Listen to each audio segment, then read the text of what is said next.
नमस्कार साथियों, मैं अविनाश दास रेशनल कबीर यूट्यूब चैनल में आप सबका हार्दिक स्वागत करता हूं।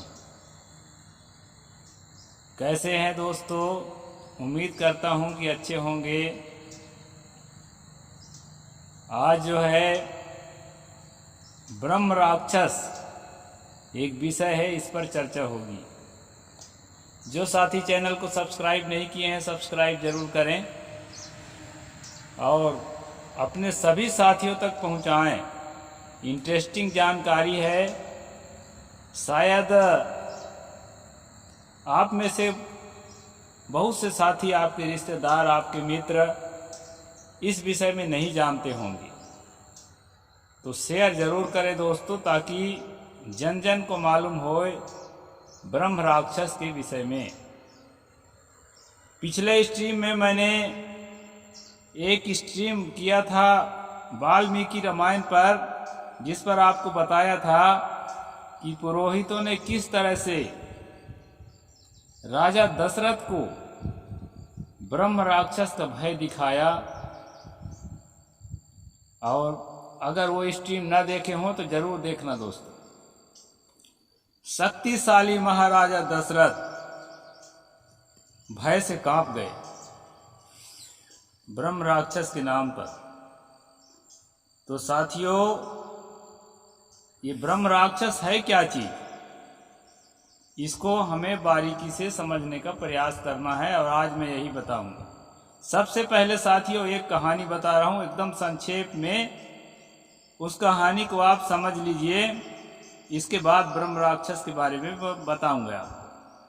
बचपन में पढ़े होंगे आप प्राइमरी क्लासेस में ये कहानी, लेकिन बड़े काम की कहानी है इसलिए मैं याद दिला देता हूँ। एक नगर में एक जो है लाल बुझक्कड़ नाम का जो है एक विद्वान ब्राह्मण रहता था, पंडित जी महाराज। और कविता लिखने की बड़ी अच्छी कला थी। आंसू कवि था वो, जो है देखते देखते तुरंत जो है कविता बना देता था। और उस गांव के अन्य लोग जो हैं, आप जानते हैं कि एसटी एससी ओबीसी वर्ग के लोग जो हैं 1848 से पहले टोटल अनपढ़ रहते थे। पढ़ने लिखने का हक नहीं दिया गया था लॉर्ड मैकाले के आने के पहले। तो दोस्तों उस गांव के सभी लोग जो है अनपढ़ थे, अंगूठा टेक थे और जो है पिछड़े थे बहुत ज्यादा बौद्धिक रूप से। पंडित जी महाराज लाल बुझक्कड़ उनको जो भी बता दे उस पर वो विश्वास करते थे, क्योंकि वो कविता की भाषा में बताया करता था। तो घटना क्या घटती है दोस्तों, एक बार जो है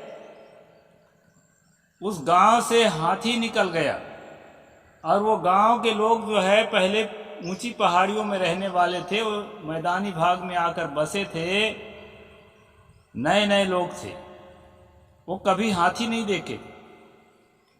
अब रात में हाथी आया और निकल गया। और दोस्तों आज की तरह सड़कें नहीं होती थी पहले, सड़कों में धूल रहता था। धूल में जो है हाथी के पैर के गोल गोल निशान थे। उस निशान को देख करके सब अचंभित रह गए और पूछे कि अरे ये क्या हो गया। एक दूसरे से पूछे, किसी के पास जवाब नहीं। कहे चलो पंडित जी महाराज के पास चलते हैं, लाल बुझक्कड़ के पास, वही इसका सही समाधान दे सकेंगे। तो दोस्तों जब उसके पास गए तो वो क्या जवाब देता है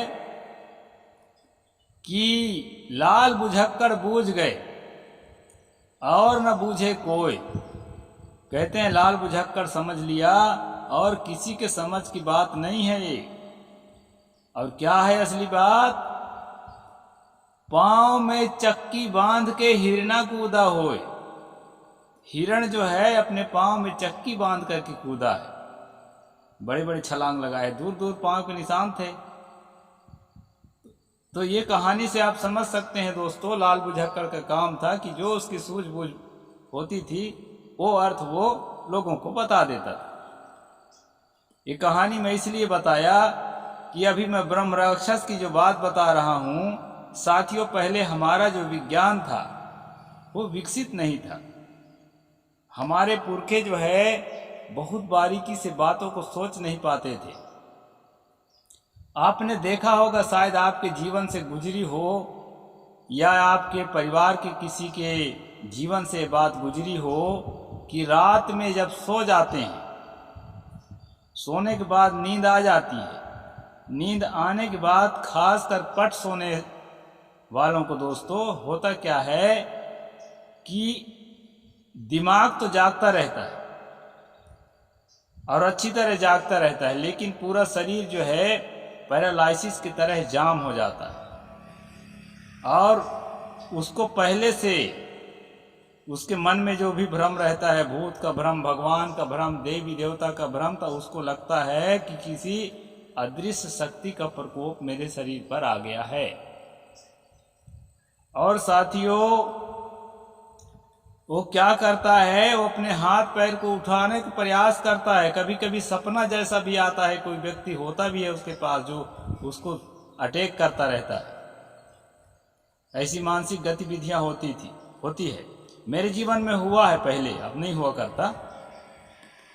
तो दोस्तों, एक जो है एक फिजिकल पोजीशन है, एक भौतिक स्थिति है, इस प्रकार के जो है एक आपके रक्त संचार से संबंधित एक बीमारी है, सबको नहीं होती है।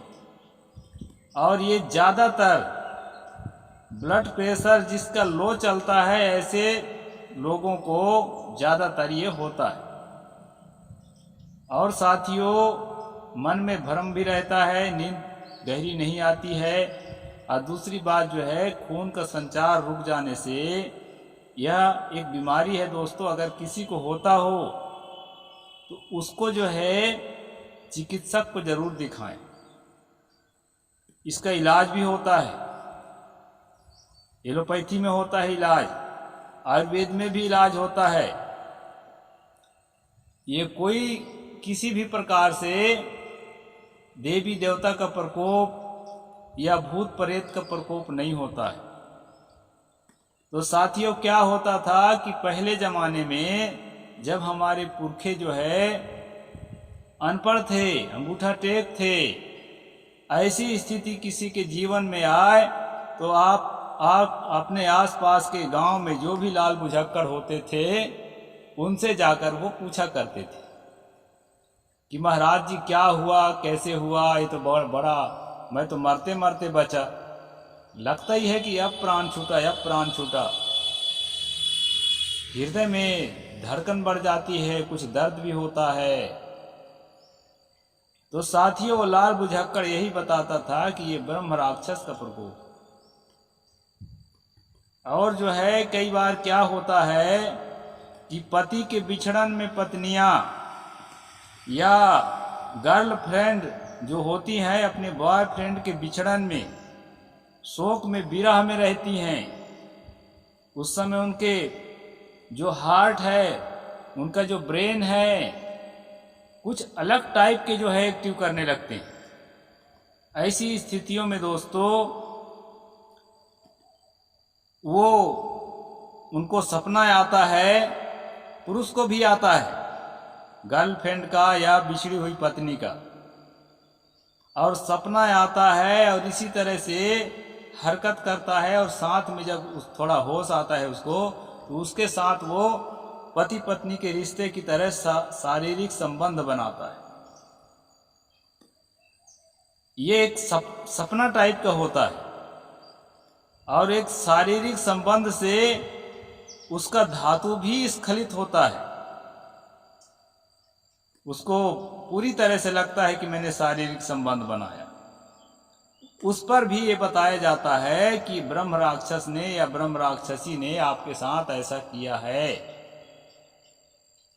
इस तरह से दोस्तों ये ब्रह्म राक्षस की कहानी है। और इस ब्रह्म राक्षस का डर मैंने पिछले स्ट्रीम में बताया था कि कहानीकारों ने ऐसा बनाया है कि बड़े बड़े महाराजा भी डरते थे। और साथियों, ऐसा डर क्यों जनता में क्रिएट किया गया, इसका भी कारण आपको समझना चाहिए। ऐसा डर इसलिए क्रिएट किया गया है कि डरा करके हम उससे, अभी राजा दशरथ से यज्ञ कराने के लिए उसको विवश किया जा रहा है। और यज्ञ को जो है जल्दी कराने के लिए विवश किया जा रहा है। पिछले में स्ट्रीम में बताया था, ताकि जो है यज्ञ कराएं और जो है इस तरह से कर्मकांड कराएं और हमारी झोली भरे, सोना से, चांदी से, हीरे जवाहरात से, गऊओं से, भैंसों से हम परिपूर्ण हों। संपन्न लोगों को जो जिस स्तर का है उसको उसी स्तर से जो है दान दक्षिणा लिया जाए। इस तरह दोस्तों, ये केवल हिंदू धर्म की बात मैं नहीं बता रहा हूँ, हर धर्मों में जो पुरोहित वर्ग के लोग होते हैं, जो धार्मिक लीडर होते हैं, वो कोई ना कोई इस तरह के जाल रच के रखते हैं ताकि आदमी को बेवकूफ बनाकर उससे धन ऐंठा जा सके। तो धन ऐंठना तो छोटा नुकसान है दोस्तों, बड़ा नुकसान ये होता है कि वो व्यक्ति समय से अपना चिकित्सक के पास, अपने डॉक्टर के पास नहीं पहुंच पाता। वो झाड़ फूंक में, वो पत्रा पंचांग में, वो यज्ञ कर्म कांड में अपना समय को बर्बाद करता रहता है। इसलिए दोस्तों, जो भी एथिज्म को फॉलो करने वाले मेरे साथी हैं, जो भी रेशनलिस्ट साथी हैं, मैं खासकर उनके लिए वीडियो बनाता हूं कि वो अपने लोगों तक पहुंचाएं और इस मर्म को जानें और अपने लोगों को जनाएं कि ये होता क्या है। ब्रह्म राक्षस, ब्रह्म राक्षसी जो हमारे शरीर को सोते में आके शोषण करता है, वीर्य को छीण करता है, महिलाओं के जो है उनके रज को छीण करता है, वो होता क्या है दोस्तों? वो कुछ भी नहीं होता। इसमें फिजिकल एक्टिविटी, शरीर का जो बायोलॉजिकल एक्टिविटी और जो है इसमें साइकोलॉजिकल एक्टिविटी, दोनों तरह के मिश्रण से ये प्रक्रिया चलती है। मन भी कार्यरत होता है और शरीर के जो है जो संबंधित अंग हैं वो भी कार्यरत होते हैं।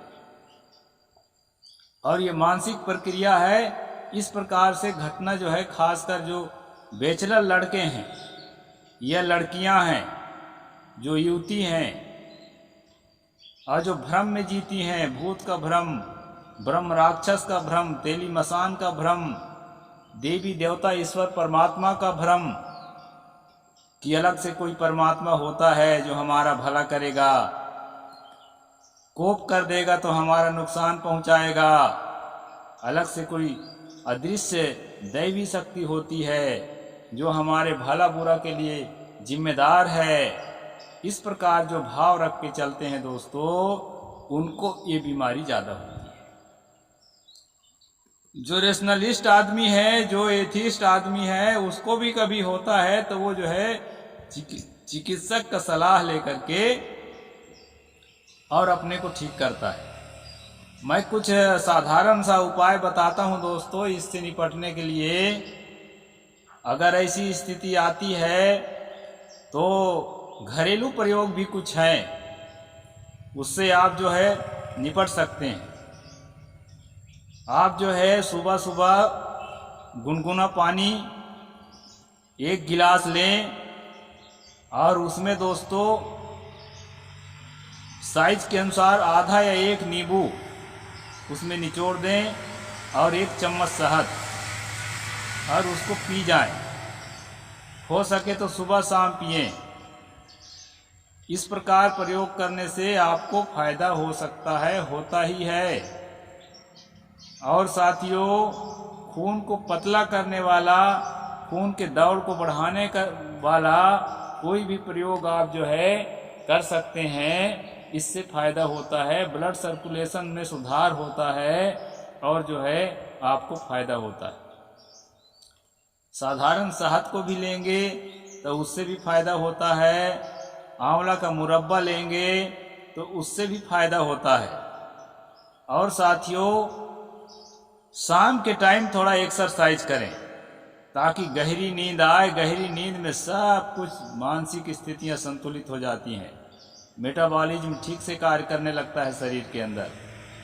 तो शाम के टाइम थोड़ा सोने के 2 घंटा, 1.5 घंटा, 2 घंटा पहले थोड़ा एक्सरसाइज कर लें योगा प्राणायाम जो भी करते हैं कर लें तो ये स्थिति आने की संभावना प्रायः टल जाती है।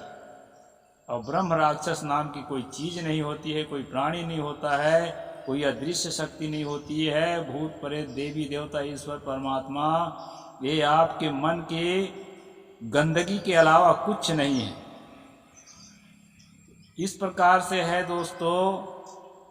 अभी याद नहीं आ रहे हैं, कुछ टिप्स याद आएंगे तो और भी टिप्स बताऊंगा मैं। एक टिप्स तो याद आ ही गया तो मैंने आपसे बता दिया। कॉन्स्टिपेशन न रहे इसके लिए भी आप चिया सीड्स ले सकते हैं। और जो है आप सुबह सुबह जो है रात का भिगाया हुआ मेथी ले सकते हैं और जो है उससे भी आपको फ़ायदा मिलेगा। आप जो है सदा सुहागिन की पत्ती भी ले सकते हैं। सदा सुहागिन की पत्ती से भी आपको फ़ायदा मिलेगा। तो इस प्रकार चीज़ें आप ले सकते हैं दोस्तों। यह ज़्यादा कठिन स्थिति है तो पास के किसी भी आयुर्वेदिक या एलोपैथिक चिकित्सक का सलाह लें और जो है अपनी बीमारी को आप ठीक कर सकते हैं। ये बीमारी है, किसी भी प्रकार से अदृश्य शक्ति ब्रह्म राक्षस इत्यादि का प्रकोप नहीं है। ये भ्रम में मत रहिए। इसलिए मैं वीडियो बनाया दोस्तों, क्योंकि कल तो कुछ काम ही नहीं किया इस संबंध में। मैं परसों का जो स्ट्रीम था उसमें ब्रह्म राक्षस का जिक्र आया था, तो ये मैंने आपको पूरा खोल करके बता दिया है। और जो बात आपके समझ में आई हो, मेरे समझ में नहीं आई हो, तो कमेंट सेक्शन में लिख करके मुझे ज़रूर बताएं दोस्तों। बहुत बहुत शुक्रिया वीडियो देखने के लिए। साहिब बंदगी। जय जोहार, जय भीम, जय भारत।